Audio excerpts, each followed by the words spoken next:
Hello and welcome to this special podcast from the Flickering Dreams gang. We've just recorded our podcast for the best films of 2025, and as is traditional, well, as might be traditional, we're now looking at the worst films of the year.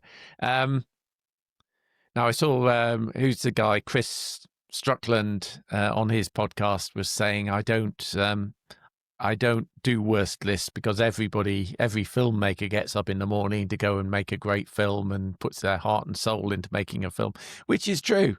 And it's a little bit sniffy, I guess, to throw bricks at films, but maybe they should have put more of their heart and soul into it during their day jobs. That's where I am on that. Yes. Work harder, be better. So we are going to look at our worst films. Now, this obviously is not the worst films of the year 2025 because by definition we've all been to see, well, we've nearly all been to see many of the likely candidates for best film, whereas I don't go out of my way to watch absolute stinkers on streaming. I've not seen the latest version of The War of the Worlds, for example, which people are throwing bricks at. So it wasn't that bad. I can see that looks. Oh no! I didn't watch it either. Not seen it. So this is effectively a combination of the worst films that we've seen during the year. So let's look. We've done a top 10 of these. So let's first look at our films in the 10 to 6 position for worst films.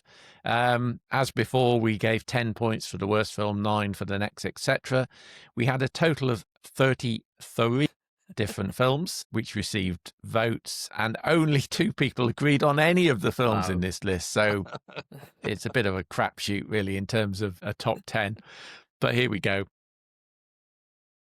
So we've got 4 films getting 9 points, which only one of us voted for, but we generally hated these films. Andy, you picked After the Hunt, the college-based thing with Julia Roberts, Andrew Garfield again.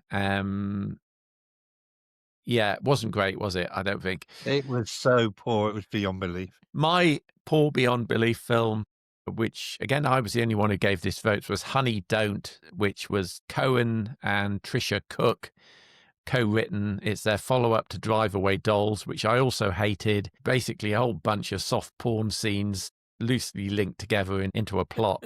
Really didn't think it worked, even though I loved the character of Honey O'Donoghue, played by Margaret Qualley. I'll have her back, but she needs to be in a much better film than that. Scott's offering here was Juliet and Romeo, which I must admit I've not seen. I don't remember it being that bad. Modern day take musical version, I would say similar in nature to Journey to Bethlehem, except this one has bad songs and bad acting and cheap production design and costume. I liked Journey to Bethlehem. No. I liked Journey to Bethlehem. I'm saying that about Juliet and Romeo. Oh, I see what you... Yeah, sorry, Scott. Yeah. Yeah, I'm saying I thought this was going to be like Journey to Bethlehem. It was nowhere near as good as that. No, bad film. And Emma's offering here for 9 points. Her second worst film was Playdate, which I must admit I've not seen either. I mean, Bob, you said you don't actively go and watch trash on streaming. Actively don't go and watch this. I genuinely watched 5 minutes of it, turned it off, and I was like, I'm clearly not in the mood for this. Went back to it. It's just garbage. Is it a horror film, Playdate? No, it's a comedy. Comedy? Like one with Alan Ritchson? Allegedly. Yeah, it's literally, sorry. I've tried to wipe it from my mind, but yes, it is that guy. Right.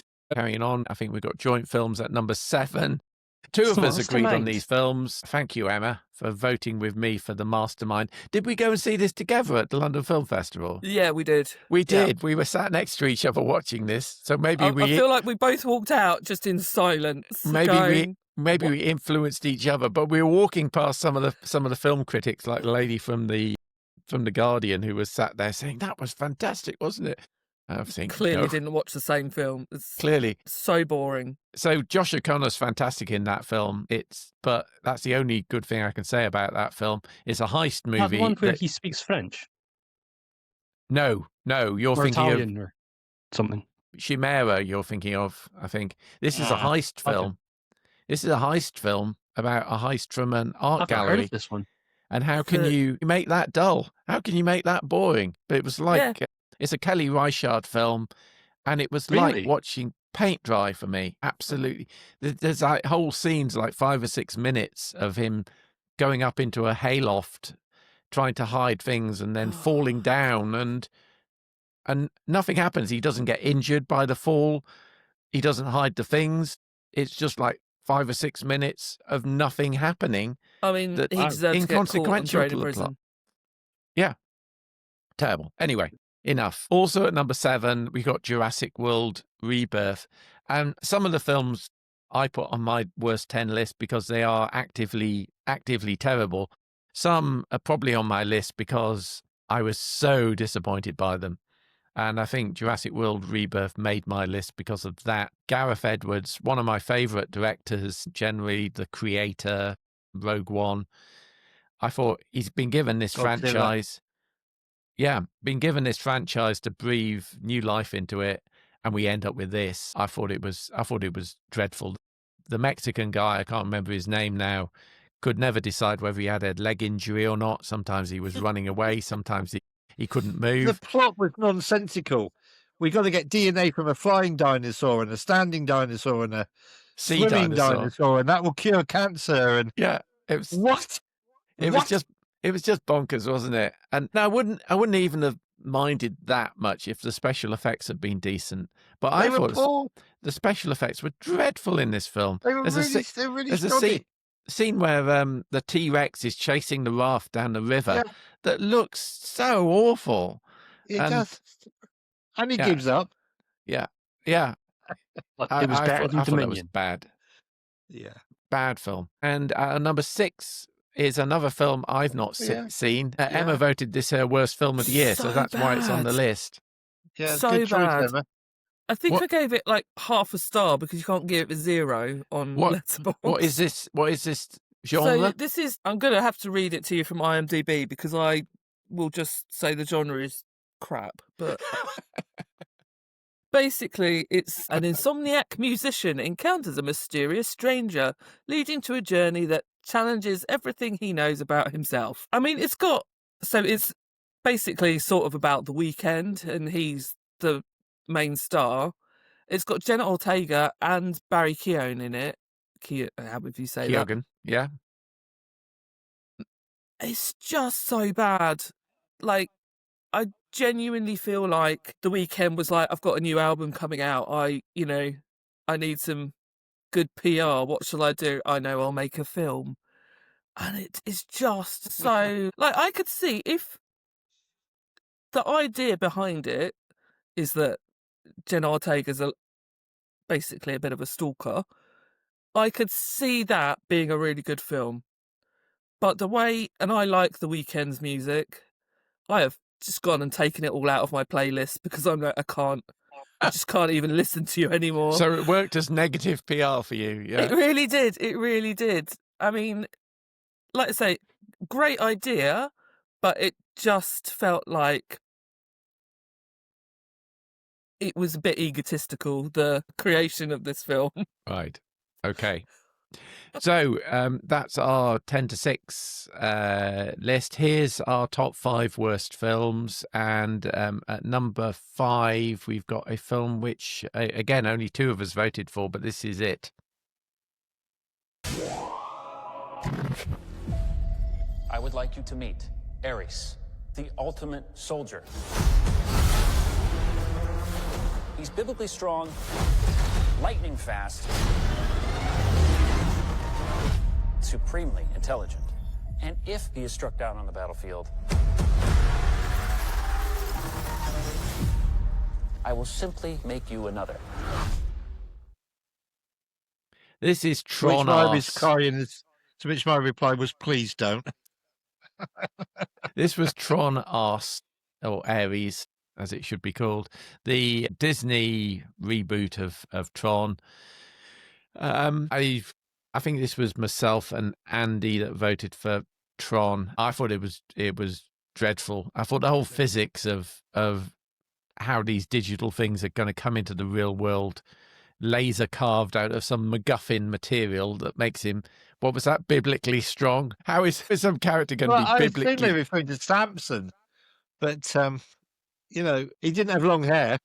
He didn't have long hair. He didn't have any empathy either, as was said at one point in the film. And Jared Leto again gives an absolutely. I thought it was a dreadful performance. I really don't know why Jared Leto is in films. He just plays the same sort of characters, apart from his Italian monstrosity in House of Gucci, of course. But it made the fatal thing with this film was, for an action film, it was just boring. Yeah. It made no sense. It was just boring. I thought the finale upped the game just a tad. But my main problem with the film was the soundtrack by Nine Inch Nails, which was just blood dripping out of my ears. Horrible. Have you wiped them from your playlist? Yeah, well, they were never on my playlist to start with, but they're definitely wiped. Yeah, no, I just found it dreadful. Let's go to our number 4 list, which again is me and Andy. Your accent, is it real? You think I'd fake an accent? The most beautiful places make you feel the most alone. Oh, that's a pretty good me, actually. I'm flattered. In 1.5 miles, take the exit. What is that? What do you think's behind there? Dead bodies! Maybe we should go through it. Oh, wow. Yeah, go through it and stay there, love. Please. This was a big, bold, beautiful journey. And again, this was quite a disappointment of a film. I actually thought the Jurassic World Rebirth trailer looked pretty terrible. And indeed, that was reflected in the film. I had the opposite view of this. I thought the trailer for this looked like it might be quite an interesting kind of Peggy Sue Got Married type of time travel film with a bit of heart and a bit of kind of Life of Chuck love about it. But I thought it just didn't work. It was just very dull and boring. And whenever they went through the door to an interesting place, like there's a sequence where Colin Farrell's character goes back to his high school and gets involved in the high school musical, I thought, this is really good. Let's stay here. But no, they go back through another door and end up somewhere else, much more boring. And to add insult to injury, they actually changed the physics of the time travel in the final sequence of the film, where he doesn't jump back into his body at all. And I thought, what are you doing? Right, this is how it's supposed to work, and you've just changed the rules on me. Terrible. There was no sense of wonder or mystery. This couple are driving along. Suddenly the sat-nav starts talking to them. Oh, fine. Look, there's a door in the middle of a field. Open the door. Yeah, no sense of, wow, where did that come from? What's going on? They're sat there on a cloud looking at the world. There's no sense of wonder, mystery, magic. It was boring beyond belief. I wanted them to have a bit of awe and sense of wonder. And I just sat there furious with these people. Because if a door appeared in the middle of my local football pitch, leading to a portal to my past, I would be, wow! These people are, wow. Look, there's a door. Viewers, I will adjust the volume on that sequence for you. Yes. Did you, Scott and Emma, did you see this one? No, I think Tron and this one. Thank your lucky stars. Yeah, good. Okay, here's our combined number 3 film. Again, only 2 of us voted for this. This was myself and Emma. This was actually my worst film of the year. Your neck okay? You got a scratch there. Maintenance. Occupational hazard.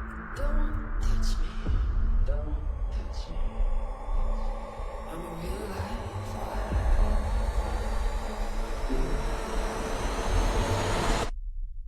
Psycho killer. Qu'est-ce que c'est? This was Flight Risk. And if Michelle Dockery, desperate to get out of underneath the kind of typecasting of her Lady Mary character in Downton Abbey, she plays I think it's a CIA or an FBI agent, but she just rolls her eyes and looks surprised, just like Lady Mary would do, but in a plane. Mark Wahlberg with the most ridiculous hairstyle in the movie, in any movie during 2025. Literally, don't put that in the trailer, because I absolutely was like, what in the living What shit in the is that? living...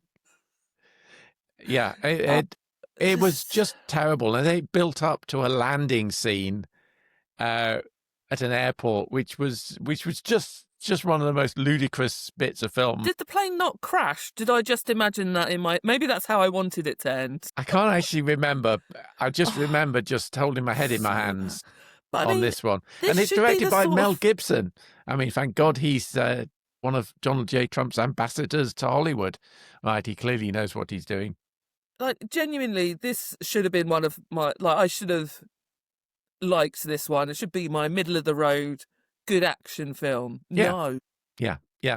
We were the same. No. We went to the cinema to see this one, and both of us thought, well, that's 2 hours we'll never get back again. Okay, on to our number 2 film. It's this one. Brace, brace, brace. In Smurf Village, every day is a party. Every Smurf has a job, like Grouchy. I ain't having a job. Influencer. Smash that subscribe button. And me, the coolest Smurf in the whole village. So this was Andy's number 1 worst film of the year. He had a rant about A Big, Bold, Beautiful Journey. I'll let him rant away. And Emma also voted for this one. I don't think I can even be bothered to rant about this. I saw it. There were a lot of kids in the audience. And clearly they were going to be, as you call them, Bob, monkeys during the end credits. When the end credits started, I looked around, everybody had gone. The kids had run out.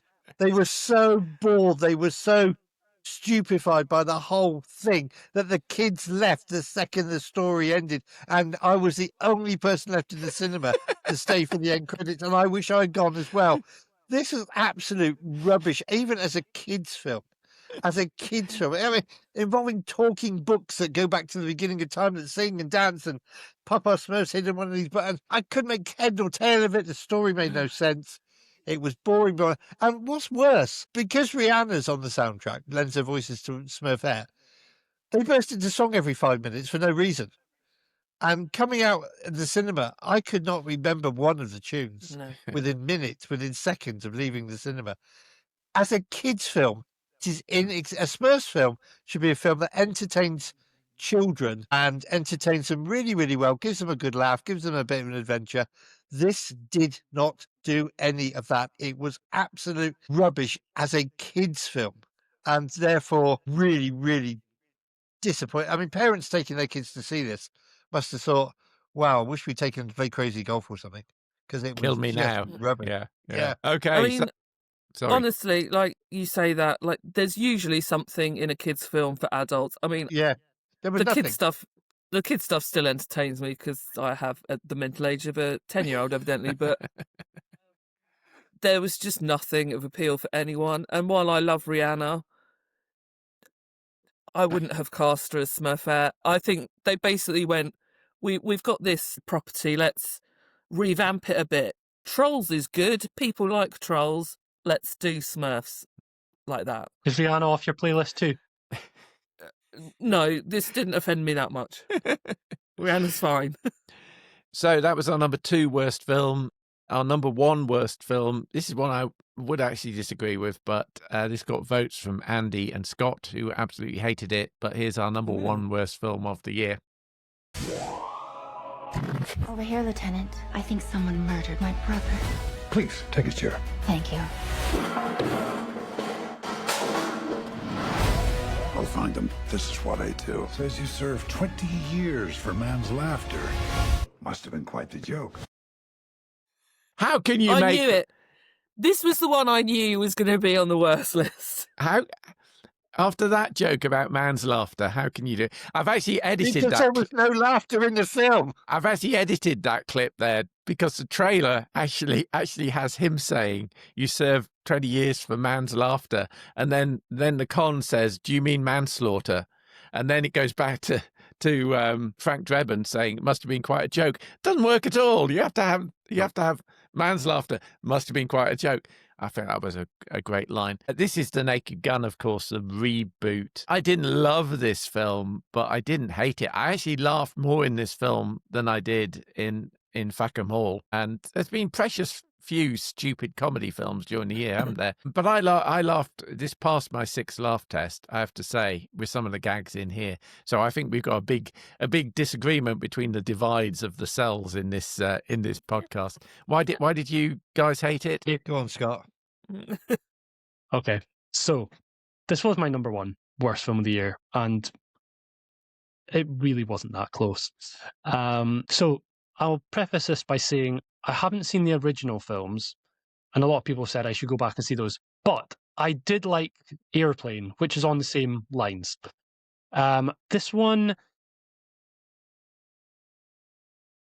I'm struggling for words because it's just not a funny film, despite the fact that it's meant to be a comedy. I don't think I laughed once in the entire movie.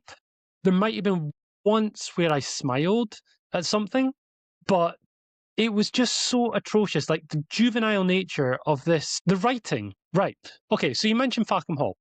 The difference between the two is that they're both spoofs, they're both parodies, but with Fackham Hall, there was a lot of clever jokes. I thought, although it had this silly stuff, it was intelligent the way some of the jokes were put together. With Naked Gun, all we got was the lowest level of simple writing, to the point that there was nothing about it that I could look and go, oh, okay, that was clever. That was a smart joke. It was just the most childish, awful jokes that they could have written. I know you guys, sometimes you can get a laugh with the lowest common denominator jokes, but at least mix in some that show that you're actually talented. The performances, I mean, Liam Neeson, I mean, he's just taking money now at any film that you can get these days, so fine, that doesn't surprise me. Pamela Anderson, should we expect much from her? Probably not. The Last Showgirl, she was good, but really, it's not the type of performance we should be surprised about from her. Supporting cast don't really add anything either.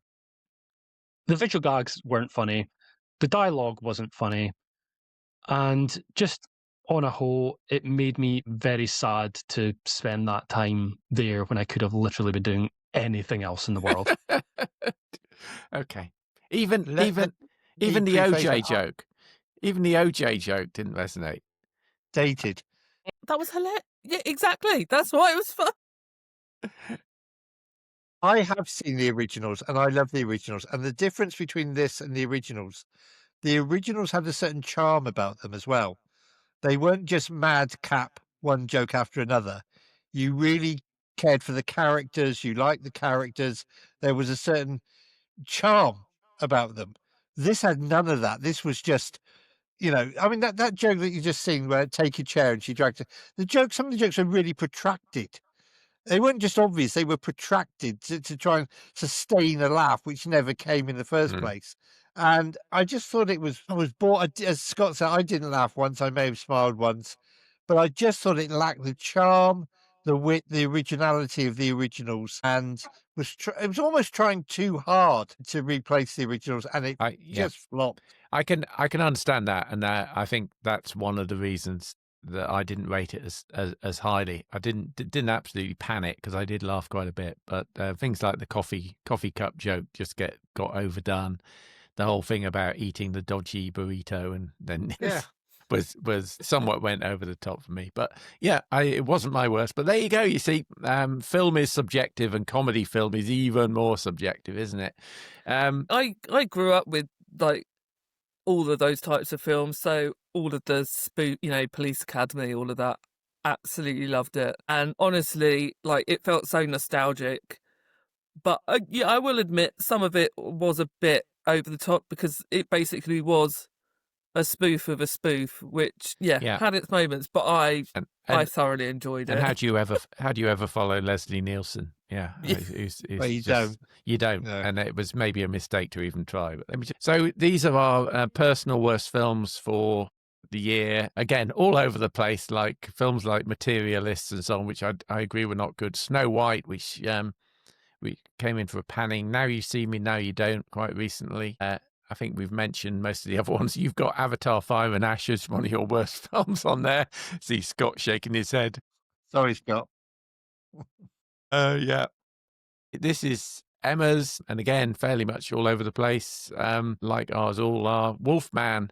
I didn't think Wolfman was too bad. That had Julia Garner in it as well, didn't it?